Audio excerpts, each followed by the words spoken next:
Hey, your mom wants to come along on our honeymoon. Oh, really? I'll leave it up to you then, Madison. Excuse me?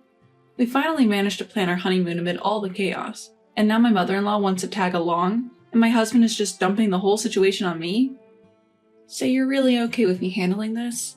Yeah, whether she comes along or not, do as you see fit.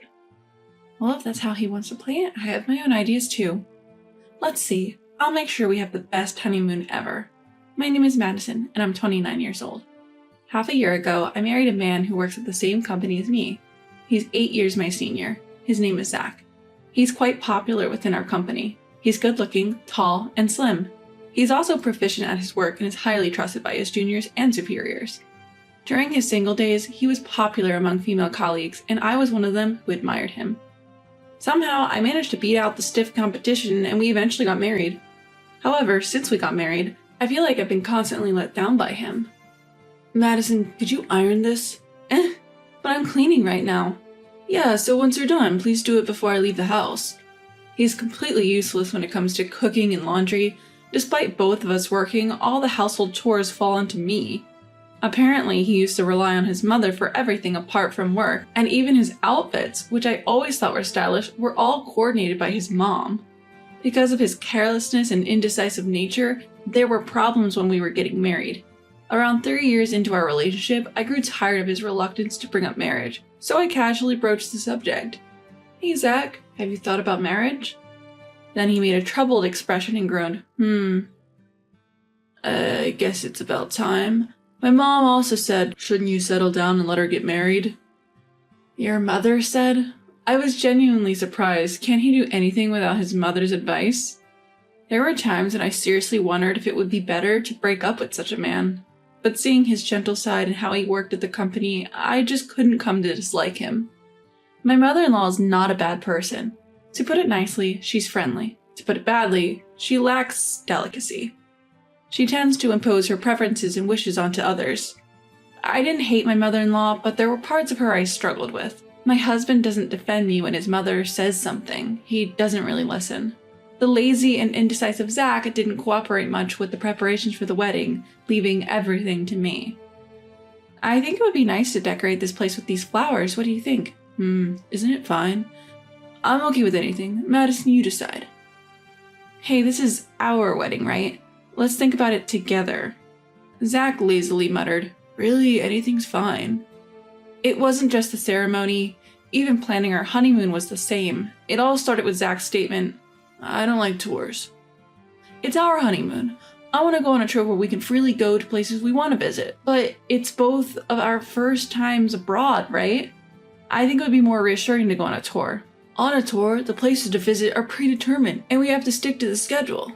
There are tours that allow free activities, right? And if we consider things like an interpreter, anyway, I won't go on a honeymoon if it's a tour.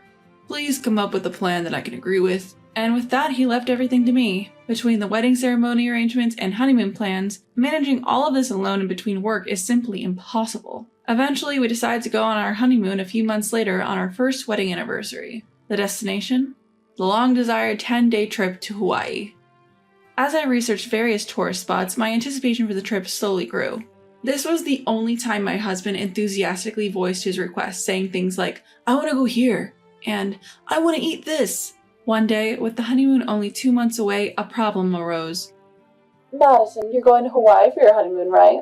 My mother-in-law suddenly called to ask, to which I responded, yes. We've been talking about wanting to go to Hawaii for a long time. Our dream is finally coming true. What a coincidence. I've wanted to go to Hawaii since forever. I thought it would be a great opportunity, so I want to go with you. That's okay, right? You mean you want to come too? Caught off guard by her unexpected proposition, I was taken aback. Ignoring my obvious reluctance, my mother-in-law continued over the phone. I had traveled with Zach for quite a while. I thought it would be a great opportunity. But this is our honeymoon. I know, darling. I'm not thinking of staying in the same room as the newlyweds, so don't worry. Well, that's true, but usually parents don't accompany their children on honeymoons. It's okay. We're just going to tour the sites together. Or are you saying you'd be annoyed if I were there? No, that's not what I meant. Then it's decided. Let Zach know too. She made a unilateral decision and the call ended. No matter how you look at it, having your mother-in-law accompany you on your honeymoon is unthinkable. Surely even Zach would object to this. If her son objects, my mother-in-law will surely give up. That night, I immediately discussed the matter with my husband. Hey, your mother called me today. Huh? From Mom? Looking surprised, my husband responded, what did Mom say? She said she wants to come to our honeymoon. Is that so? I'll leave it up to you, Madison. Excuse me? Wait a minute, what is he saying? Leave it up to me? This can't be a joke. Sensing danger, I confronted my husband. Don't say irresponsible things like leaving it up to me. I've never heard of a mother-in-law accompanying her son and daughter-in-law on their honeymoon. Well, Mom's always loved traveling. That's not the point. This is our honeymoon, our first trip as a married couple. Yeah, that's why I'm leaving it up to you, Madison. What do you mean, leave it up to me? She's your mother, isn't she? With a hint of anger in my voice, I retorted and my husband reluctantly opened his mouth. But Madison, you're the one arranging the trip, right? What? You're the one arranging our accommodation and all the expenses, right? I don't know much about it, so I thought it would be best to leave it to you. Wait a minute. Don't you have anything to say about your mother coming along on the trip? Nah, I don't really care either way. That's why I'm saying I'll leave it to you. His irresponsibility and indecisiveness irritated me. I could feel the blood rising to my head and I couldn't help but yell at him. Stop messing around! This trip to Hawaii is also our first anniversary trip. It's obviously strange to have a parent accompany us, don't you think? Then Madison, you should just tell my mother no. Why do I have to? You're the one who should tell her, Zach. Me? I don't want to make things awkward with my mom. What? Even though his mother is trying to tag along on our honeymoon, he kept insisting on leaving everything to me. He doesn't feel that this honeymoon trip has any special meaning. Yes, if he's so inclined, I have my own ideas too. I will make sure he regrets leaving everything to me. I took a deep breath and with a low voice I said to my husband, So you're really going to leave it all to me? Yeah, that's what I've been saying. Are you sure you won't complain about what I decide later on? Whether you let my mom come along or not, just handle it properly. Okay, I got it. Don't forget your words. Once I got back to my room, I immediately changed our travel reservations. Looking forward to it, I made the plan just as you said. I'll arrange the best honeymoon trip for you. And on the day of the trip, we called a taxi and got in together.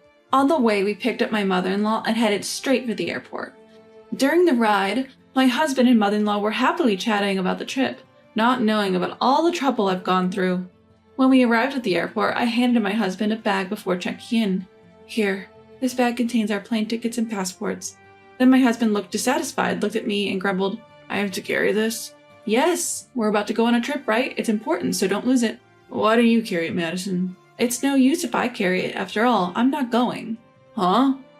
Not going? What do you mean? I began explaining to my increasingly agitated husband. Going to Hawaii with 3 people would blow our budget. That's why I decided to have your mother go in my place. What are you kidding me? It's our honeymoon. Oh, is there a problem? You were the one who said to leave everything on me, weren't you? Yes, but you're telling me to go on a 10-day trip alone with my mother. Well, yes, after all, it was you who said, I don't care either way. You never said you wanted to go on a honeymoon with just the 2 of us. You didn't say you didn't want your mother to come. You said, I'll leave everything to Madison and I won't complain. Is there a problem? You're not going to tell me you wanted to go on a honeymoon with just me. I mean, you wouldn't say something so silly, would you? Provoking him in this way, my husband bit his lip and hung his head. My mother chimed in as if to soothe him. Since Madison says so, let's just go on the trip as parent and child. Mom! Oh, I want to go to Diamond Head, and after that, maybe I'll buy an Aloha shirt at the Ala Moana Center. Stop it, Mom. Ignoring my flustered husband, his mother happily spread out a guidebook. Looking at this, people in the airport laughed quietly. Ew, they're going to Hawaii with his mother, even though it's their honeymoon. Super funny. At the voices around us, my husband turned red up to his ears. I sent a full-faced smile to my husband and his mother and waved my hand saying, Come on, it's almost boarding time, hurry up. Madison, wait. Enjoy your trip to Hawaii, you two. Bye-bye. I could hear my husband's desperate cries, but I left the airport without looking back. The next day, as I arrived at work as usual, my superiors and colleagues widened their eyes. One of my friendly superiors asked hesitantly, Hey, weren't you supposed to be on vacation for your honeymoon today? Oh, if you're talking about the trip, my husband and mother-in-law are going together. They're probably enjoying themselves in Hawaii right now, aren't they? Wait, he went on a trip with his mother, leaving his wife behind? That's right. He didn't object to his mother coming along, and he just dumped everything on me and said to handle it, so I arranged a parent-child trip for them. At my explanation, my coworkers burst out laughing. Well, of course. At the office, he was seen as a capable businessman, and they had thought his private life was going well too. But here he was going on a honeymoon with his mother. Hey, I didn't know he was such a mama's boy. I couldn't stand going on a trip alone with my mother for 10 days. I definitely couldn't do it. I couldn't do it even for 2 days. Wow, what a good guy, thinking of his mother like that. The male colleagues jokingly labeled the husband as a mama's boy and laughed till their stomachs hurt. On the other hand, all the female employees were uniformly furious. I can't believe he prioritizes his mother over his wife. The moment he allowed his mother-in-law to accompany them on their honeymoon, it was unbelievable. Normally that's creepy, right? It's a total turnoff. Thus, the image of him as a tall, handsome, capable man was completely destroyed. Unbeknownst to my husband, he had lost his place at work. Then, daily persistent emails were sent from my husband in Hawaii. My mother is having a blast all by herself. Do you know how hard it is for me? My trip is miserable because of you, damn it. Given his first overseas trip and his self-centered mother-in-law, my husband seemed to be quite distressed. Complaining like a professional after making others do everything, that's just too much. From my point of view, he got what he deserved. Even funnier, my husband, desperate to maintain his perfect image, kept boasting as if he was having a fulfilled journey on social media, unaware that I was still going to work as usual. That became an excellent source of laughter for the colleagues who knew the truth. Are you enjoying your honeymoon with your mother? Can't wait for the souvenirs from your journey with your beloved mom. Someone from the office commented on his social media, and even I laughed a lot. After that comment, my husband stopped posting altogether. After returning from the trip, my husband didn't show up to work and eventually submitted his voluntary resignation. I learned the fact from his boss at work. As for me, I had already moved back to my parents' house during their trip. Now I'm consulting with a lawyer to proceed with divorce. My husband seems unwilling to agree to divorce, and he complained a lot over the phone. Are you insane to divorce over this? Withdraw it. This? I retaliated without losing. Whose fault is this? Isn't it bad because you left everything to me? So why does it lead to divorce? You're overreacting, saying whatever you like at the office. I only spoke the truth, and didn't you realize from the reactions of the people at the office? It's weird for a mother to accompany on a honeymoon. Can't you see that? Can you stop shifting blame? I'm sick of being messed around by you. Why don't you let your beloved mommy decide everything from now on? Well, wait a minute, Madison. Without listening to the end, I blocked his contact. It seems to take some time for the divorce to finalize, but I no longer have any feelings for him. No matter how long it takes, I intend to get a divorce. If I ever get a chance to meet someone again, I hope to be with someone who can respect each other's opinions.